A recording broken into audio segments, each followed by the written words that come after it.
दुःख गर्ने, सबै यो तारतम्य मिलाउने, रोप्ने व्यवस्थापन गर्ने चाहिँ हाम्रो उहाँ दाइ हुनुहुन्छ। उहाँलाई पनि यो रोपाइँको विषयमा अनि आज यसरी यो रमाइलो भएको विषयमा केही भन्न मन छ भने भनिदिनुहोस्। ल दाजु, हजुरलाई के छ? एकदम राम्रो छ भाइ यो रोपाइँ।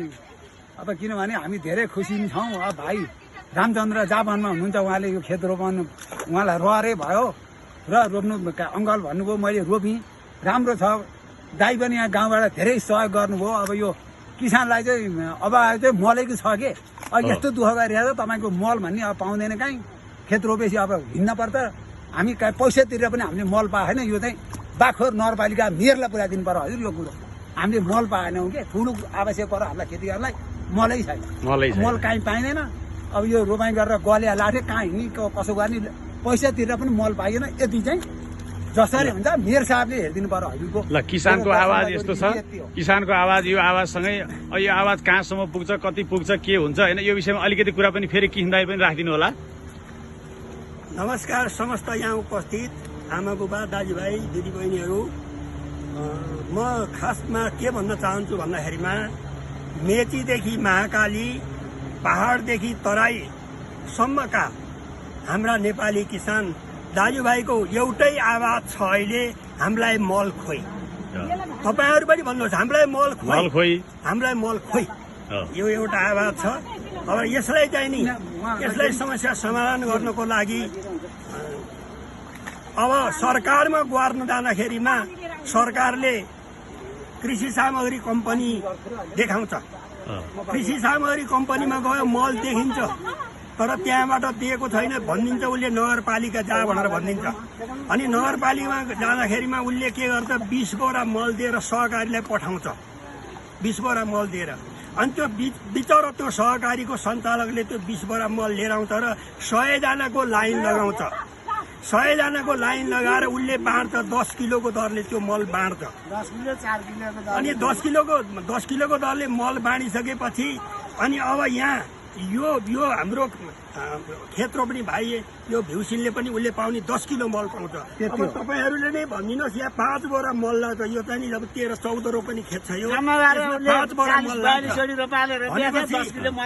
अब यो चाहिँ नि 10 किलो मल ल्याएर यो कतातिर छर्नी, यो समस्या चाहिँ नि यो समस्या यो देशव्यापी समस्या हो। यो कुरो सरासर चाहिँ नि केन्द्र सरकारमा पुगोस्, प्रदेश सरकारमा पुगोस्, नगरपालिकाको मेयर उपमेयरको कानमा पुगोस् र अनि किसानले चाहिँ तत्काल मल पाउने व्यवस्था होइदियोस्।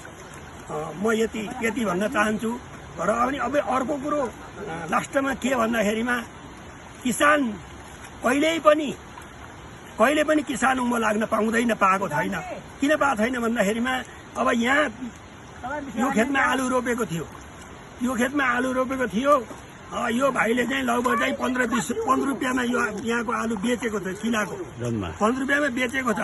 उसको छोरो काठमाडौँमा बस्छ, बसेर उसले त्यो आलु कतिमा किन्छ भन्दाखेरिमा 60 रुपियाँमा किलाको, 60 रुपियाँमा छोराले किनेर खान्छ भनेपछि अनि यो बीचको 30 रुपियाँ गर्ने के त बिचौलिया यो 20 रुपियाँ खाने बिचौलियाको अन्त्य अब आउने सरकारले गर्छ कि भन्ने चाहिँ नि मैले व्यक्तिगत रूपमा मैले आशा राखेको छु। यो बिचौलिया अन्त्य होस्। यो बिचौलिया अन्त्य भयो भने यहाँ जग्गा बाँझो पनि बस्दैन। र पनि अर्को साथसाथै अर्को के पनि छ रोग भन्दाखेरिमा यहाँ बाँदरको समस्या। यहाँ हाम्रा बारीका बारी चाहिँ नि सबै मकै छरेको छोडिदिएर सबै छोडिदिइसकेका छ, सबै चाहिँ बारी छोडिदिइसकेका छन्। यस्तो अवस्था छ। यसको लागिमा अब बाँदर नियन्त्रणको कुरा यो वर्षौँदेखि आइराखेको हो। तर म के भन्छु भन्दाखेरिमा हामीसित पनि केही बुद्धि होला। सरकारवाला मान्छेले हामीसित आएर समन्वय गरोस्। अरू केही विकल्प नभए पनि एक घर एक बाँदर पाल्ने, जसले पनि पालिदिन्छ एउटा बाँदर। त्यसरी भनेपछि त्यसलाई बन्ध्याकरण गरेर एक घर एउटा बाँदर पाल्ने, त्यो बाँचन्जेली एउटा पाल्ने भने त अन्त समस्या त समाधान होला नि। यी आदि विभिन्न उपायहरू हुन सक्छन् र यी सबै कुरा चाहिँ नि यो देशको मेचीदेखि महाकालीसम्म पुगोस् र खास गरिकन नेपाल सरकारको राज्यमा बस्नेहरूको निकायहरूको कृषि मन्त्रीको कानमा पुगोस्, हाम्रो नगरपालिकाको मेयर जगतबहादुर गुरुङको कानमा पुगोस्। मल व्यवस्थापन गर्ने चाहिँ नि उपमेयर छन् उनको कानमा यो कुरो पुगोस्। अब बिचरा हाम्रा गाउँको सहकारीले त के गर्नु, त्यहाँ ल्याएर दिएको यहाँ बाँडिदिएकै छन्।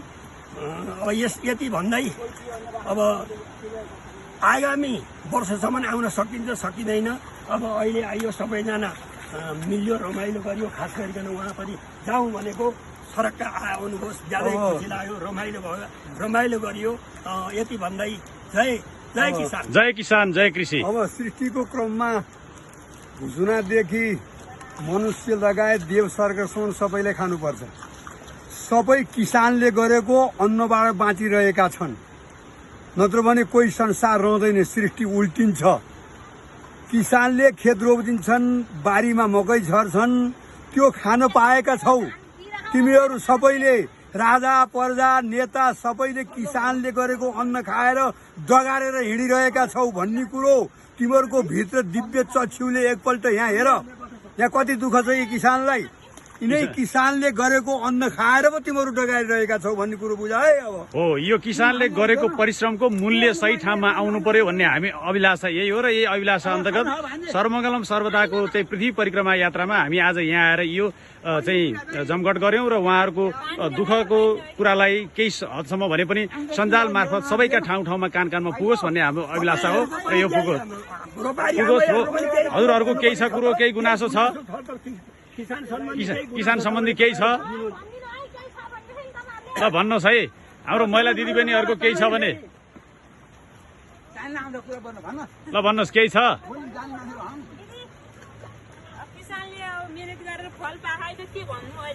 ल उहाँको कुरा पनि त्यही रह्यो, किसानको मेहनत गर्यो अब आफूले गरे मिहिनेतको केही फल पाइँदैन, दुःख गर्नु मात्रै छ। अब तरकारी भयो त्यतिकै छ, किसानलाई निन्दा गर्छन्, किसानलाई हेला गर्छन्, ठाङ्ने भन्छन्, हिलोमा यस्तो हिलो भन्छन्, ठाङ्ने भन्छन्, निन्दा गर्छन्। किसानले गरेको अन्न उत्पादन नगरिनु भने खानु नपाएर मर्छन् जम्मै, चराचर जम्मै सिद्धिन्छ भने अनि किसानलाई हेला गर्छन्। यस्तो छ यस्तो छ।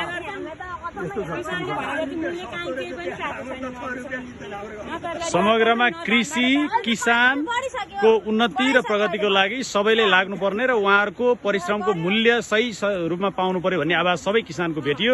र समग्रमा यही निष्कर्ष निकाल्दै आजको यो रोपाइँ यात्रा हामीले यहीँ सम्पन्न गर्दैछौँ। धन्यवाद, प्रणाम।